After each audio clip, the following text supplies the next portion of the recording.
मज़ीद वीडियोस देखने के लिए हमारे चैनल को सब्सक्राइब कीजिए और बेल आइकन को क्लिक कीजिए। ये तो बात हो गई मियाँ बीवी के दरमियान ताल्लुक़ की और शक के असरात की। बच्चों पर इस शक के क्या असरात मुरतब हो सकते हैं?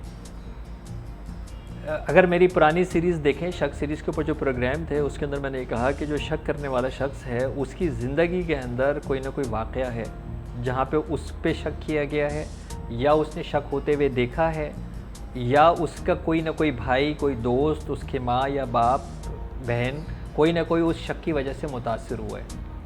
तो इसका मतलब ये है कि ये जो शख्स कर रहा है ये दोबारा उसी को कंटिन्यू कर रहा है कि जो मेरे साथ हुआ था आइए मैं ट्रांसफ़र करूँ अब अपने बच्चे के अंदर भी। यानी ये सिलसिला रुकेगा नहीं, क्योंकि आपके साथ ऐसा हुआ और आपको खुद नहीं मालूम कि मैं इसी को दोबारा प्रैक्टिस कर रहा हूँ और मेरे सामने जो बच्चा बैठा हुआ है वो एग्जैक्टली वही सफ़र करेगा जो मैं सफ़र करके आया हूँ। मेरे ऊपर किसी ने भरोसा नहीं किया था, मैं अपनी ज़ौजा के ऊपर भरोसा नहीं कर रहा हूँ। मेरा बेटा ये देख रहा है कि अम्मी सही भी है लेकिन अब्बा उसके ऊपर शक कर रहे हैं, तो वो ऑटोमेटिकली वो ही बन रहा है जो मैं बना हुआ हूँ। तो उस वक्त अगर बंदे को ये ख्याल आ जाए कि ये मैं कौन सा जहालत वाला काम कर रहा हूँ कि मैंने अपनी ज़िंदगी जहन्नम बना ली, क्योंकि ये शक करने वाला आदमी कभी सुकून में नहीं होता, बहुत बेसुकून होता है। और वो बेसुकून जो है वो मैं इतना होने के बाद मैंने ये लेसन भी नहीं सीख पा रहा हूँ कि कम से कम मैं अपने बच्चों को इसके ऊपर जो है महफूज करूँ। तो सबसे पहले जो आप बच्चों को मुतासिर करते हैं वो है उनकी खुद एतमादी। बच्चों की खुद एतमादी शटर हो जाती है, क्योंकि बच्चों को ये बात पता है कि यार सच बोलो या झूठ बोलो कोई फ़र्क नहीं पड़ता, इल्ज़ाम तो लगेगा, झूठ का इल्ज़ाम तो लगेगा। तो इसका मतलब ये है कि बच्चों से वो पहली वैल्यू जो है वो चली जाती है, बच्चों के अंदर से वो खुद एतमादी जो है वो चली जाएगी। फिर जैसे मैंने आपको कहा कि शक करने वाला बिल्कुल ऐसा जैसे जल रहा है। अगर हर आदमी एक हीट के अंदर बैठा हुआ होगा तो उससे बच्चे उससे करीब नहीं होंगे।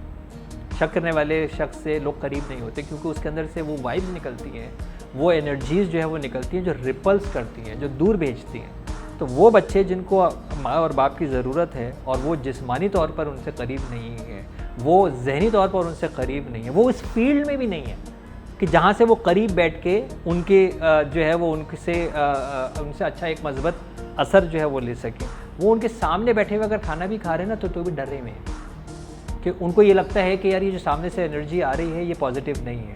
इसका मतलब है जो उनकी खुराक जा रही है वो भी उनके लिए सेहतमंद नहीं होगी। फिर जो पहली बात जो सीखनी है बच्चों ने, वो क्या सीखनी है तालीम के बाद कि जी हमें सोशल रिलेशनशिप, सोशल इंटेलिजेंस, ये जो बाहिमी रवाबित होते हैं ये कैसे होंगे, क्योंकि हमें तो बच्चों को बाहर भेजना है तरबियत के अंदर। वो क्या होगा अभी हमारे पास है, हम इनकी ऐसी तरबियत करें कि जब ये दुनिया में जाएँ तो इनके जो रिलेशनशिप्स हैं, जो इनको लोगों से बात करनी है, जो इनको लोगों से ताल्लुक़ कायम करना है, दुनिया तो लेन देन के ऊपर है ना, कभी हमें कुछ बेचना है और हमें कुछ ख़रीदना है।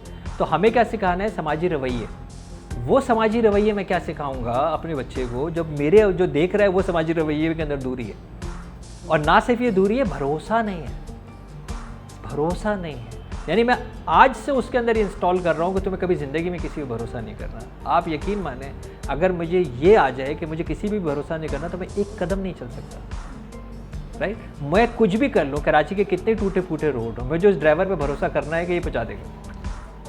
तो ये कितना ज़रूरी है कि हमने उस बच्चे की जो शख्सियत है वो मस्क कर देते हैं, उसकी ये रवैये सिखा के कि हम मियाँ बीवी एक दूसरे पर भरोसा